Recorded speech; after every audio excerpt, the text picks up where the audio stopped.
Assalamualaikum warahmatullahi wabarakatuh.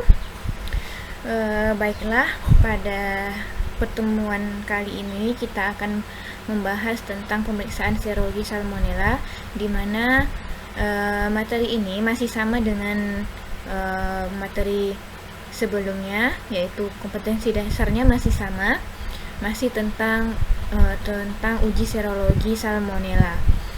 Nah, yang kelanjutannya ini yaitu membahas tentang pemeriksaan lainnya, di mana sebelumnya kita sudah membahas tentang Widal. Di sini kita akan membahas tentang Tubex, Tipidot, dan ELISA. Nah, uji Tubex, kita masuk kepada uji Tubex terlebih dahulu. Uji Tubex ini merupakan salah satu uji serologis yang menguji aglutinasi semi kuantitatif untuk mendeteksi adanya antibodi imunoglobulin M terhadap antigen lipopolisakarida O9 Salmonella typhi dan tanpa mendeteksi imunoglobulin G. Nah, jadi pada uji Tubex ini seperti yang kalian tahu bahwa uji Tubex ini menggunakan reaksi warna. Jadi yang akan dibaca adalah warna pada skor 0 sampai 10. Nah, jadi karena berdasarkan uji warna itulah nanti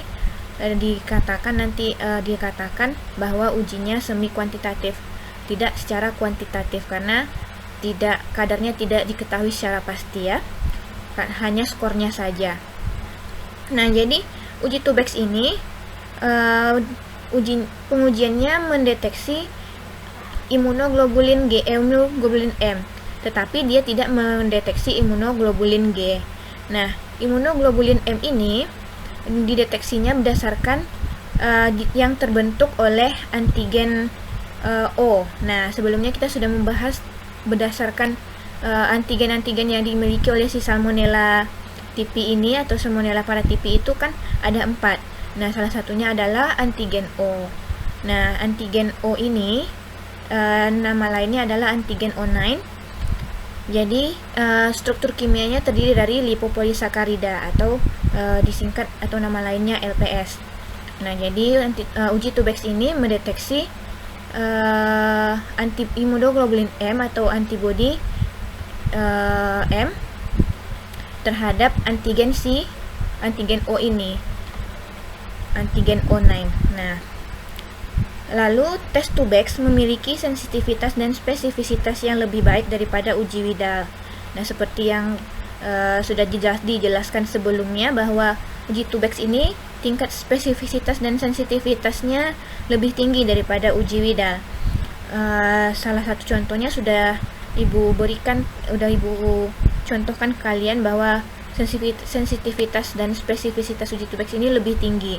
Nah, uji Tubex ini sensitivitas dan spesifisitasnya juga bisa berubah-ubah. Misalnya dilakukan oleh orang lain penelitian ini terhadap uji Tubex dan Widalnya, didapatkanlah sensitivitas dan spesifisitas uji Tubexnya misalnya 98% dan uji Widalnya 80%. Nah, jadi itu tidak baku untuk sensitivitas dan spesifisitasnya.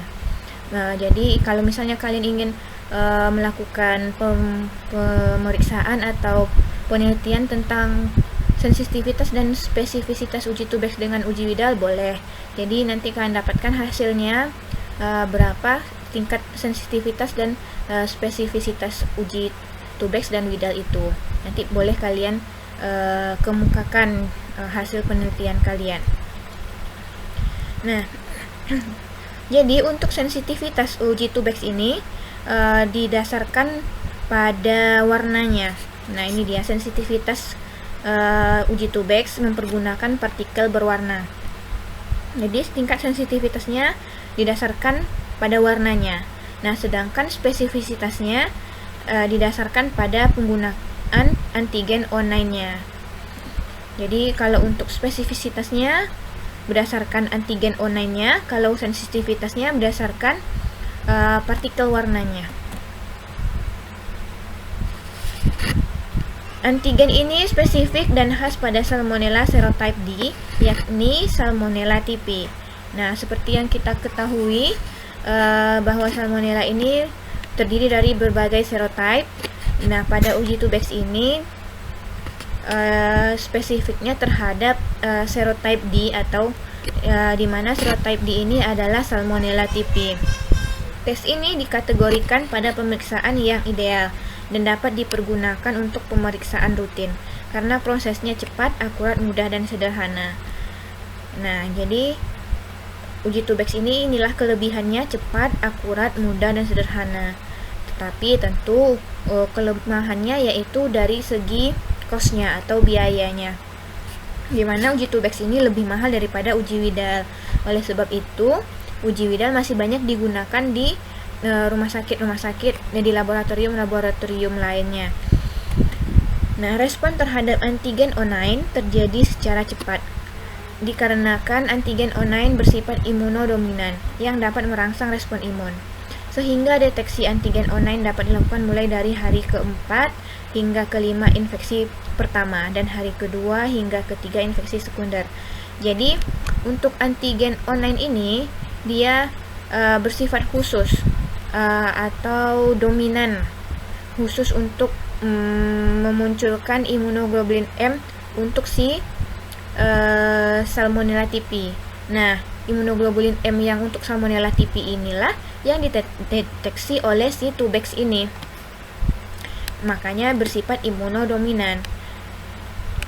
Jadi untuk si Tubex ini lebih canggih lagi daripada Widal. Kalau Widal bisa saja kalau pada infeksi primer itu akan terdeteksi setelah minggu pertama demam terjadi atau gejala terjadi.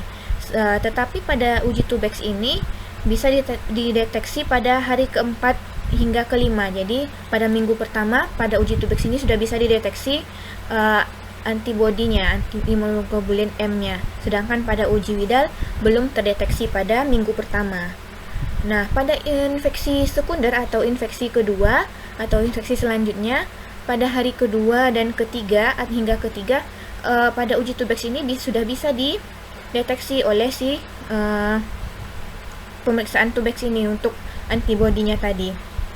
Jadi misalnya seseorang yang telah pernah terinfeksi Salmonella dan pernah terserang penyakit demam tipoid, lalu misalnya terserang kembali oleh demam tipoid dengan gejala yang menunjukkan gejala demam tipoid, lalu dia melakukan pemeriksaan Tubex ini pada hari kedua atau ketiga di hari demamnya. Nah, ini sudah bisa dideteksi oleh si Tubex. Berbeda dengan si pemeriksaan si Widal, orang yang sudah sembuh atau orang yang pernah terpapar Salmonella akan tetap positif. Itu kelemahan si pemeriksaan Widal. Nah, selanjutnya tes Tubex menggunakan pemisahan partikel-partikel untuk mendeteksi antibodi imunoglobulin M dari seluruh serum pada antigen serotype TP09 lipopolisakarida. Jadi pada tes Tubex ini partikel-partikel di dalam reagennya itu dipisah-pisah dari misalnya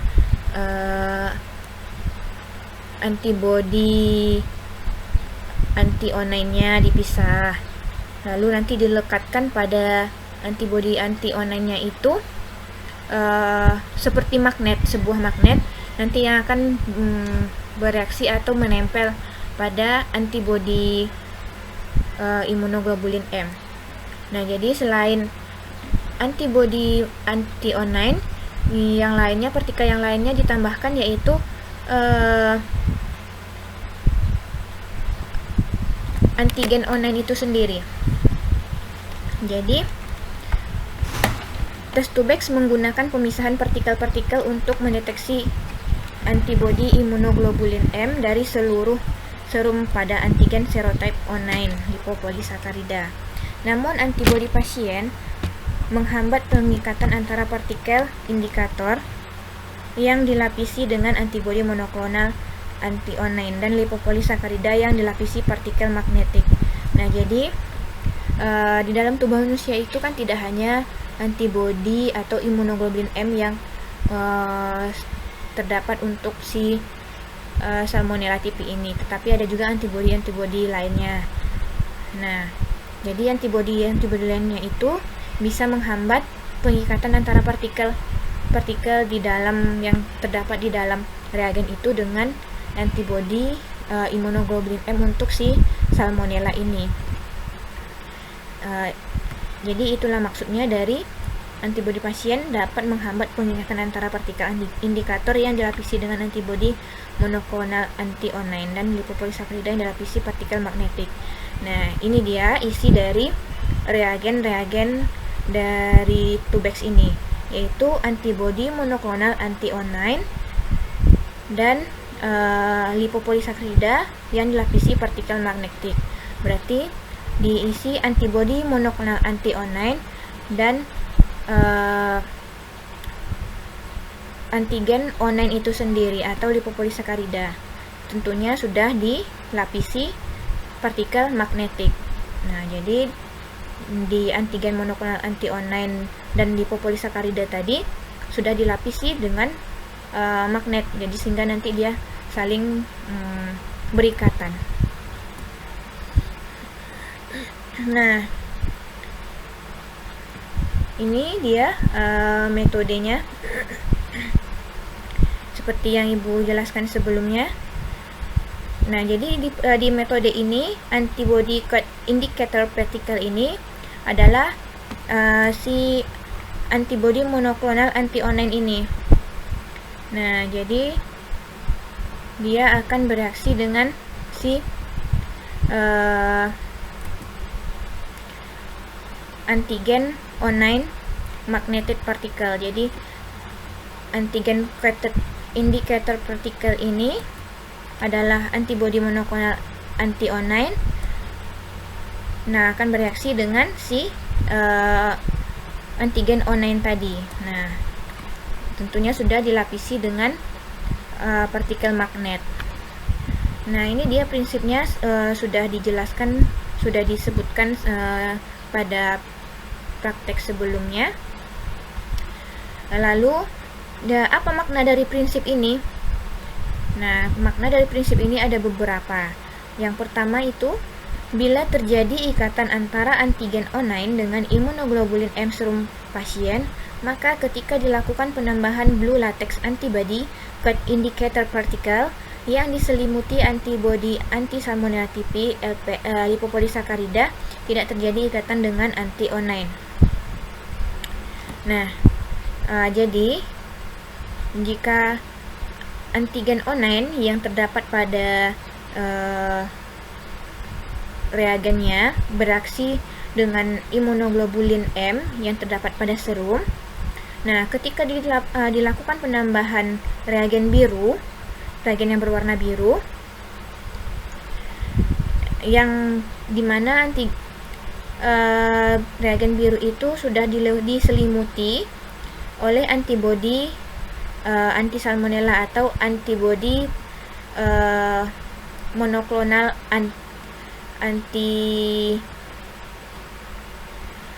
antibodi monoklonal anti-O9. Nah, jadi jika itu terjadi, jika ikatan antara antigen O9 dengan imunoglobulin M serum pada pasien terus ditambahkan reagen biru, yang dimana reagen di dalam reagen biru itu sudah dilapisi, sudah diselimuti oleh antibodi monoklonal anti-O9. Nah, jadi dia tidak bisa lagi bereaksi tidak terjadi ikatan dengan antigen O9. Bila terjadi ikatan antara antigen O9 dengan imunoglobulin M serum pasien, maka ketika dilakukan penambahan blue latex antibody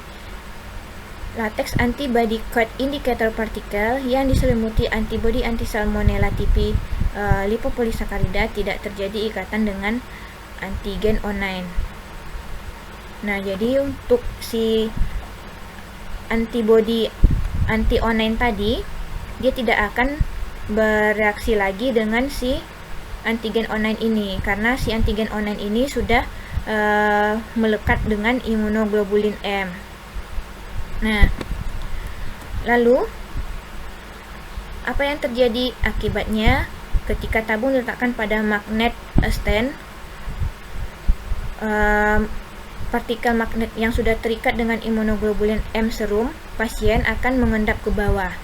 Namun antibody cut indikator partikel tidak ikut mengendap. Jadi karena sudah terjadi pelekatan antara antigen online dengan imunoglobulin M tadi, sehingga antibody anti salmonella tipis lipopolisacharida atau antibody monoklonal anti-online tadi, dia tidak ada ikatan sama sekali dengan siapapun, jadi dia bebas. Nah, apa yang terjadi? Nah, antibodinya itu dia bebas, jadi yang untuk antigen online dengan imunoglobulin M-nya mengendap ke bawah, dan untuk antigen online-nya dia bebas mengapung atau bebas kemana-mana, jadi tidak ikut mengendap dan tidak terikat, jadi dia bebas. Nah, ini dia, pasien akan mengendap ke bawah. Terikat dengan imunoglobulin M serum, pasien akan mengendap ke bawah. Namun antibody cut indikator partikel tidak ikut mengendap, jadi dia bebas. Lalu yang terlihat adalah tidak terjadi perubahan warna biru pada tabung reaksi. Hasil pemeriksaan ini menunjukkan hasil positif. Pasien terindikasi menderita demam tipoid. Nah, jadi akibat dari tidak melekatnya tadi antibody cut indikator partikel tadi yang tidak mengikut mengendap, makanya reagennya itu tetap berwarna biru. Jadi nanti semakin dia berwarna biru atau semakin tua warnanya, maka hasil positifnya semakin tinggi. Nah, itulah nanti yang akan menjadi rujukan skor kita.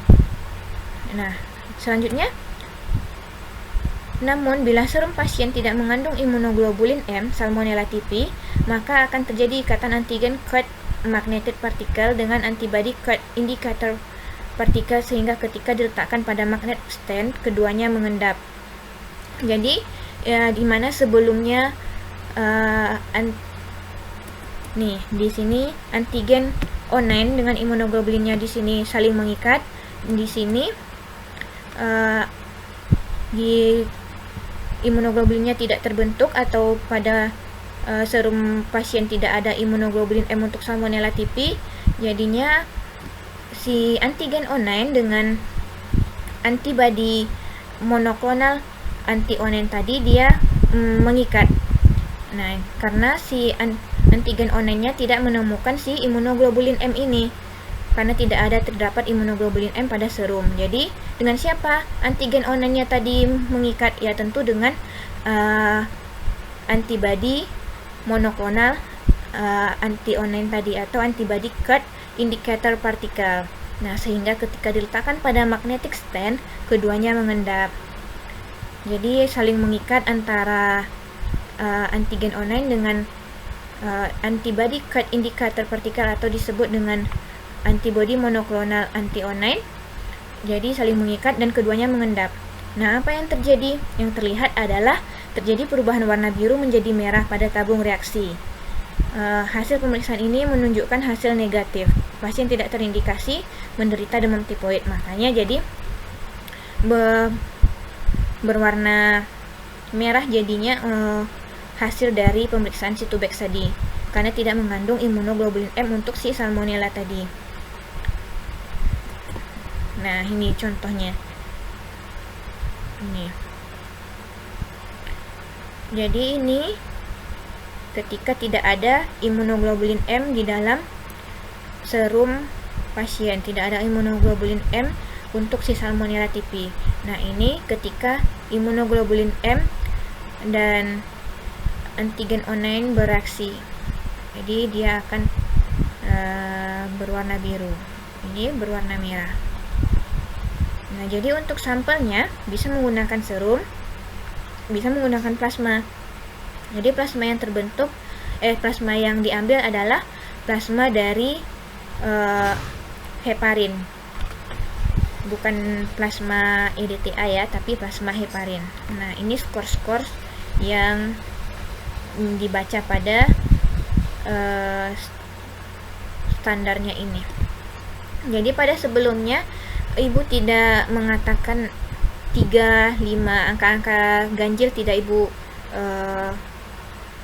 katakan ya, tapi di sini ada angka 3. Nah, maksud angka 3 ini apa? Jadi ketika misalnya ada hasilnya warnanya menunjukkan lebih dari warna angka 2 tetapi tidak sampai ke warna angka 4, berarti itu skornya 3. Nah, skornya 3, dimana makna skor 3 ini nilainya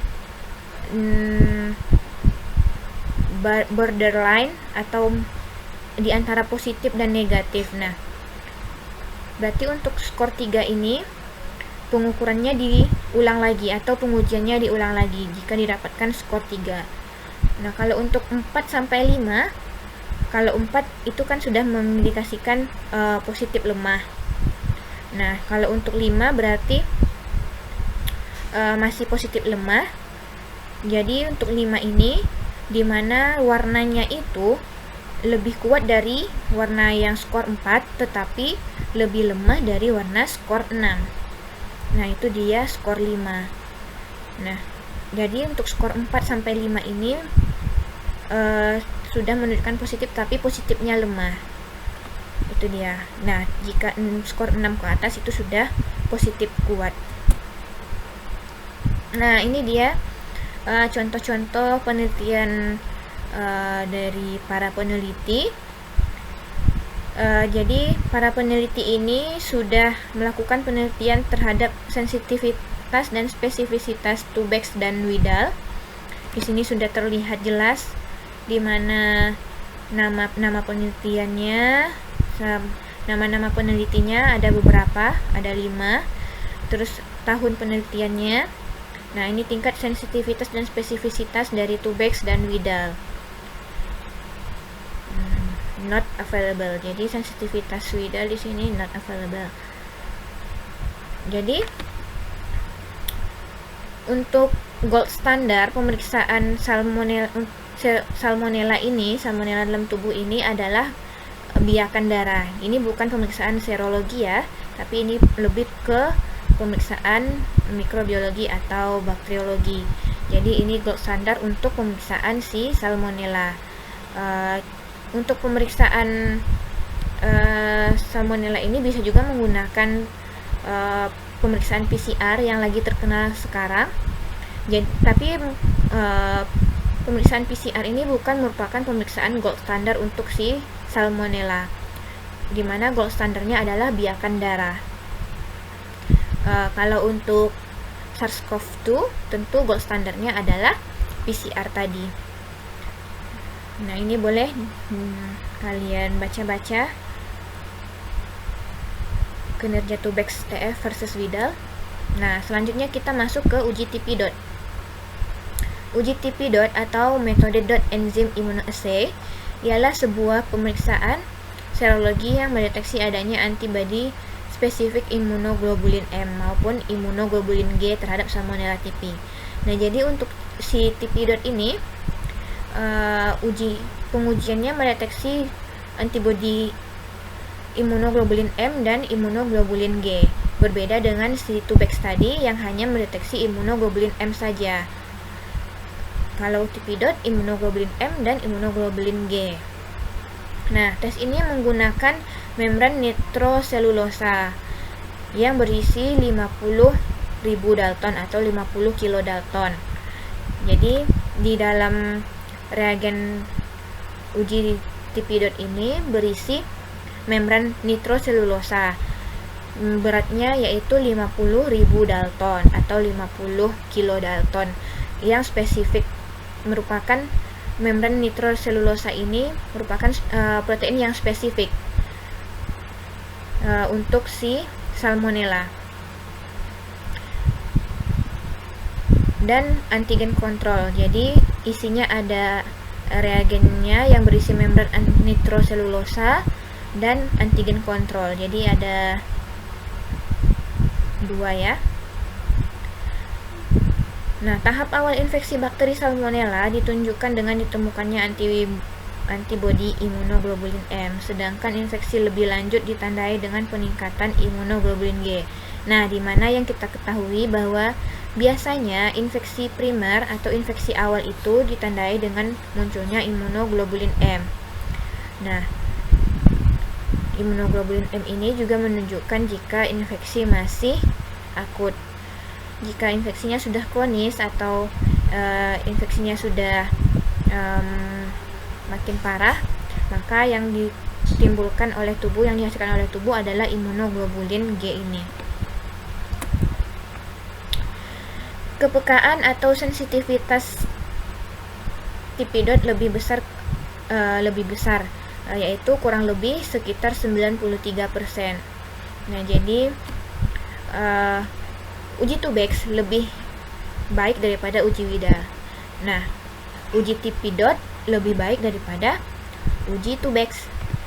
Jadi, oleh karena itu, uji tipidot dapat digunakan sebagai diagnosis cepat di daerah endemis demam tipoid. Nah, di mana Indonesia merupakan daerah endemis demam tipoid ini, apalagi jika musim kemarau ya.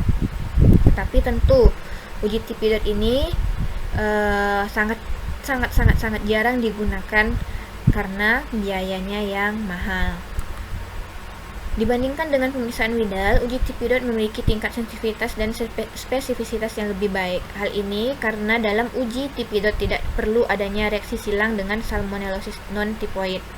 Nah, di sini kuncinya, jika uji Widal itu yang salmonellosis non-tipoid juga dideteksinya, jadi sehingga terjadi aglutinasi.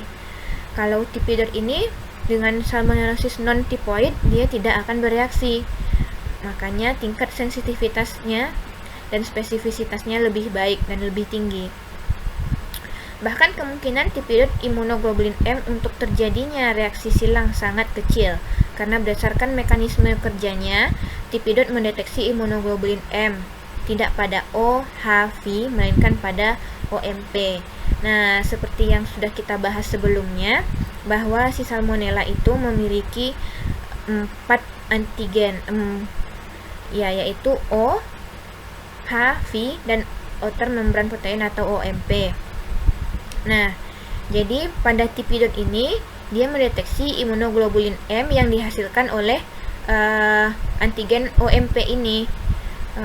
Berbeda pada Tubex tadi, pada pemeriksaan Tubex, pemeriksaannya mendeteksi imunoglobulin M yang dihasilkan oleh antigen O atau O9. Pada tipidot ini mendeteksi imunoglobulin M yang dihasilkan oleh antigen OMP ini. Nah, imunoglobulin M dipstick ini masih terkait dengan tipidot tadi. Tes dipstick Salmonella adalah tes untuk mendeteksi antibodi imunoglobulin M spesifik terhadap antigen lipopolisakarida dari Salmonella typhi dan Salmonella paratyphi. Tes ini didasarkan atas ikatan antara imunoglobulin M spesifik Salmonella typhi dengan lipopolisakarida tanpa membutuhkan peralatan dan keterampilan khusus, serta dapat diterapkan di daerah perifer. Nah, ini dia. Jadi imunoglobulin M tadi dideteksi antibodi imunoglobulin M tadi bereaksi dengan si antigen lipopolisakarida, si Salmonella typhi dan Salmonella paratyphi yang sudah dilekatkan pada strip tipidot. Nah, jadi tipidot ini seperti strip biasa nih. Nanti diteteskanlah di sini sampelnya. Nah, tetapi tentu dengan melalui pengenceran terlebih dahulu. Lalu diteteskan, nanti akan sampelnya akan berjalan ke sini. Nah, di sini untuk tesnya yang awal, garis awal tes, garis di atasnya adalah kontrol. Jadi untuk tes dipstick ini bisa juga menggunakan daerah perifer atau darah yang dihasilkan dari daerah perifer. Nah, dipstick terdiri dari 2 pita yang tersusun secara horizontal. Ini sama seperti pemeriksaan HBsAg ya. Jadi pita tes antigen di bawah mengandung antigen reaktif yang spesifik pada pita internal kontrol atas mengandung anti-human immunoglobulin M antibody. Nah, ini dia tadi. Jadi ini kurang lebih sama seperti HBsAg, tes HBsAg. Satu untuk immunoglobulin M, satu untuk immunoglobulin G. Jadi di sini yang bawah untuk tesnya, yang di atas untuk kontrolnya. Nah, di mana yang pita tes antigen bawah mengandung antigen reaktif yang spesifik.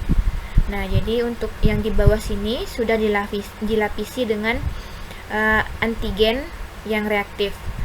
Yang antigen tadi, antigen OMP tadi. Jadi di sini sudah dilekatkan antigen. Nah, untuk kontrolnya yang di sini sudah dilapisi anti-human immunoglobulin M antibody. Jadi sudah dilekatkan anti-human immunoglobulin M antibody anti-human immunoglobulin M bisa juga. Nah, uji didasarkan atas ikatan antibody immunoglobulin M spesifik Salmonella typhi terhadap antigen Salmonella typhi. Ikatan antibody immunoglobulin M secara spesifik dideteksi dengan konjugat immunoglobulin M anti-human. Jadi immunoglobulin M yang terbentuk oleh si OMP tadi akan bereaksi dengan antigen Salmonella typhi yang sudah dilekatkan pada line tes tadi. Nanti jika immunoglobulin M-nya ada di dalam serum atau dalam sampel pasien, maka pada tes ini akan terbentuk garis. Tetapi jika tidak ada immunoglobulin M, tentu pada kontrol saja.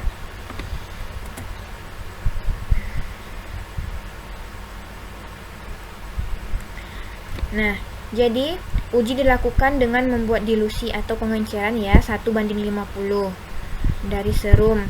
Nah, serumnya sekitar 4 UL. Ini tertutup. Di sini ada 4 UL. Nah, lalu reagennya sekitar 200 UL.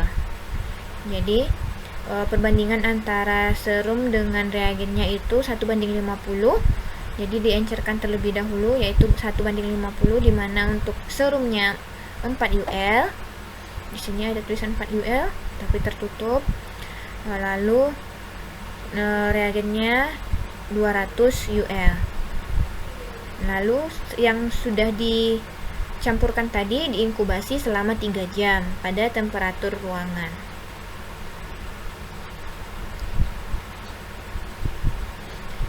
Pewarnaan dari pita antigen menyatakan adanya antibodi immunoglobulin M spesifik dalam sampel serum. Kekuatan pewarnaan penting dalam interpretasi hasil tes. Nah, jadi ini TP-DOT ini merupakan pemeriksaan yang tingkat spesifitas dan sensitivitasnya tinggi, tetapi untuk kelemahannya inkubasinya sangat lama, 3 jam. Jadi tidak bisa untuk tes sito ya. Lalu juga harganya atau cost-nya, biayanya juga mahal. Nah, jadi untuk pembacaannya sama seperti pemeriksaan HBsAg atau tes kehamilan yang menggunakan strip berdasarkan hasil warna yang dihasilkan oleh line tesnya. Nah, referensi warna strip digunakan untuk membandingkan intensitas pewarna dengan rentang dari 0, tidak ada reaksi sampai positif 4. Jadi pada reagen TP-DOT ini juga ada referensi warna strip. Jadi nanti kalau misalnya Tubex dari 0 sampai 10 warnanya, kalau untuk si Tipidot ini rentangnya dari 0 sampai 4. Nah, dimana misalkan kalau 0 itu dia tidak terbentuk warna apa-apa. Jadi nanti kalau positif 1 warnanya lebih sedikit merah, positif 2 merahnya lebih naik, positif 3 naik lagi, positif 4 sangat pekat, misalnya seperti itu. Jadi jika sudah terbentuk warna merah sedikit saja, itu sudah menandakan positif. Dan apalagi kalau sampai warnanya dibandingkan dengan pada referensi warna stripnya sudah mencapai positif 4, berarti reaksinya sangat baik. Pada uji dengan dipstick ini, hasil dapat diinterpretasi dengan terbentuknya warna pada pita kontrol, sehingga dianggap positif, dan jika tidak terbentuk warna pada pita kontrol, maka hasil dianggap negatif.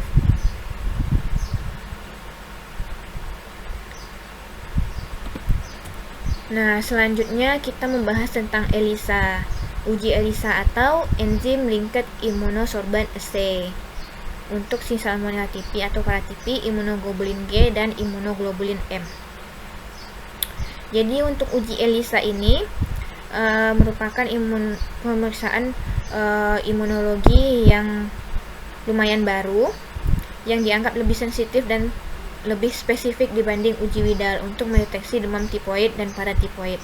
Sebagai tes cepat, rapid test, hasilnya juga dapat segera diketahui. Nah, jadi memang untuk yang lebih baiknya atau bagusnya menggunakan uji ELISA ini, di mana uji ELISA ini alatnya seperti rapid test yang kurang lebih sama seperti Tipidot tadi bentuknya. Nah, kalau dimana Tipidot memerlukan waktu 3 jam untuk inkubasi, tetapi pada uji ELISA ini waktu yang digunakan lebih cepat. Jadi hasilnya juga lebih dapat segera diketahui.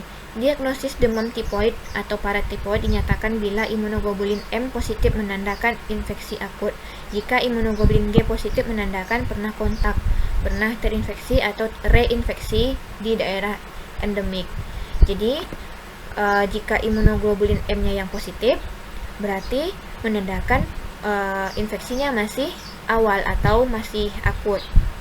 Tapi jika immunoglobulin G-nya yang positif, berarti itu menandakan pasien pernah kontak misalnya, atau pernah terinfeksi, atau terjadi infeksi ulang, karena Indonesia merupakan daerah endemik untuk demam tipoid ini, dimana kasusnya masih tinggi. Jadi untuk immunoglobulin G yang positif ada 3 indikatornya: pernah kontak, pernah terinfeksi, atau reinfeksi. Baiklah, sekian dari Ibu untuk materi pada hari ini. Lebih dan kurang Ibu mohon maaf. Untuk praktek berikutnya kita akan praktek masih tentang uji serologi terhadap Salmonella typhi. Jadi untuk praktek berikutnya nanti akan Ibu berikan prosedur-prosedurnya, tujuannya, metodenya, prinsipnya dari pemeriksaan Tubex sudah ya, berarti Tipidot, lalu ELISA. Nah, jadi sampai jumpa insyaallah pada praktek berikutnya. Sekian, assalamualaikum warahmatullahi wabarakatuh.